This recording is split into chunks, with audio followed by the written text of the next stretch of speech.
A lot of times we can look for the right kick drum for hours, if not days.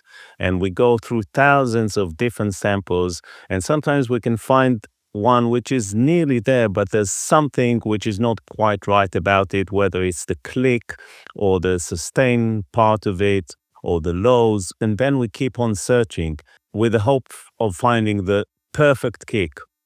I'm going to show you a technique where we can find a kick which is 90% there, and with very little processing, no EQ, no compression, no transient design or anything like that.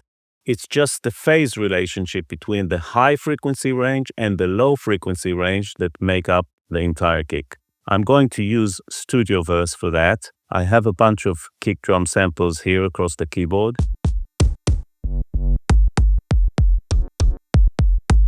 They all have really nice kind of click, so they're punchy, and it gives me a lot of opportunities to really sculpt the sound.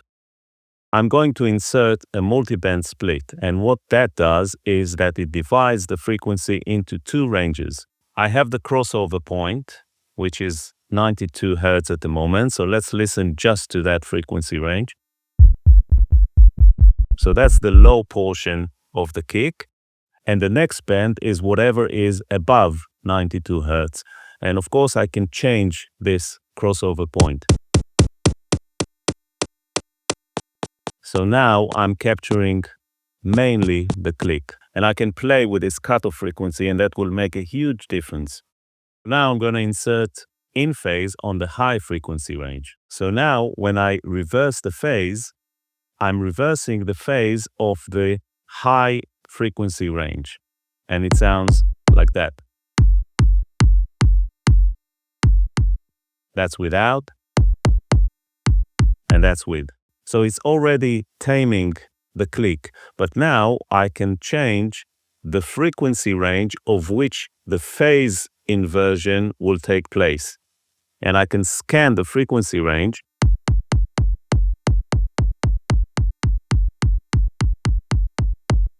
and I can really fine-tune where the click is. What I can also do now is change the cutoff point of the crossover. And this also makes a huge difference. So if I'm going with something like that, and then I'm going back to the in-phase cutoff frequency,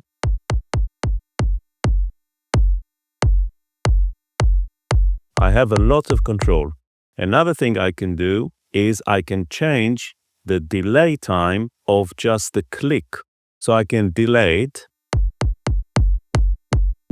until I hear like a double bass drum, or I can move it back in time.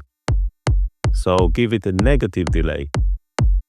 So it actually hits before the low frequency range plays. Let's reset that. Now I can move to a peak shape where I'm basically carving off the phase inversion cutoff point in a bell shape. And that sounds completely different.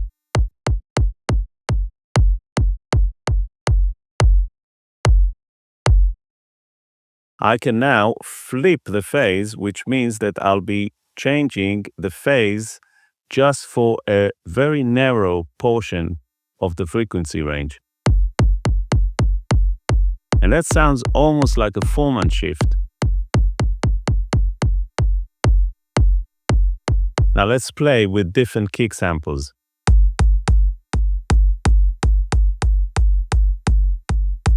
So here I can make it more boomy. And now when I change the crossover point, I can really hollow it out.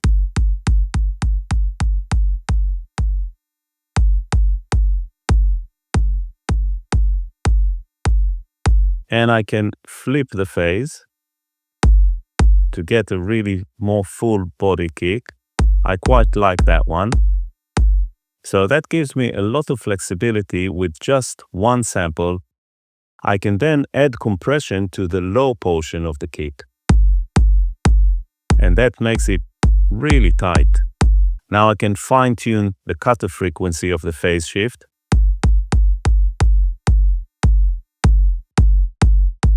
And normally I would do that while listening to the track I work on, so see how it works with the bass and the rest of the instruments.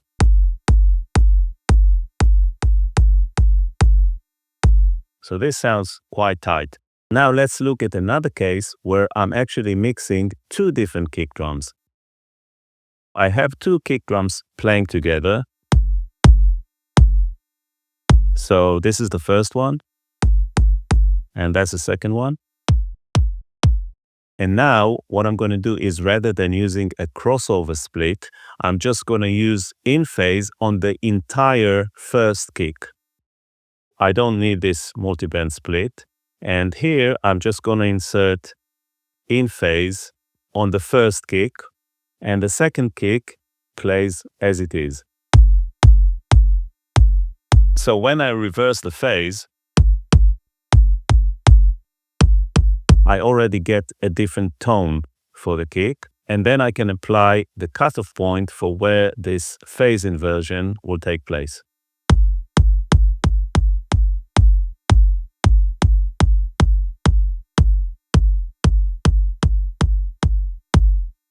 Now let's flip the phase back to normal, and let's use a pick shape for the phase shift. So again, I can hollow it out, and this will give me a lot of space for the bass. What I can also do now is play with the delay, because this will be more effective when I have two kick drums playing. So that takes out the resonance in the low frequencies, which again will give me a lot of space for the bass. Or I can delay it forward in time until I hear a double click, which is not what I want. But anything in that range is very effective. What I can also do is I can tame the click on this kick by using a transient designer, or I can increase the transient level to make it really thumpy. Now I'm hearing a bit of a double click, so I can play with the delay time.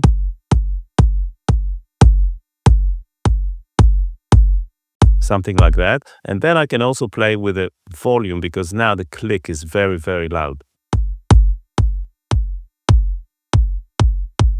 Yeah, now let's hear it randomly on different kicks.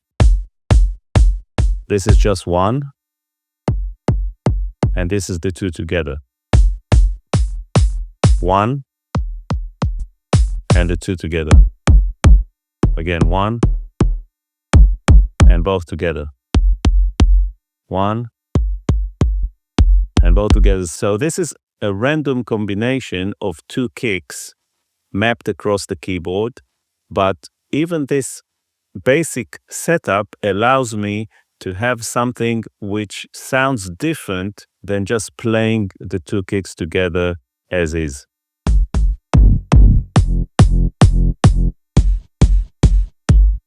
And when I find something I like, I go back to in phase and I can modify it.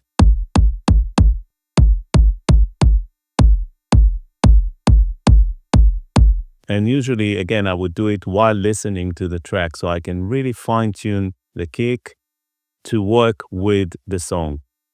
I hope you liked this video. If you did, you know what to do, and I'll see you in the next one.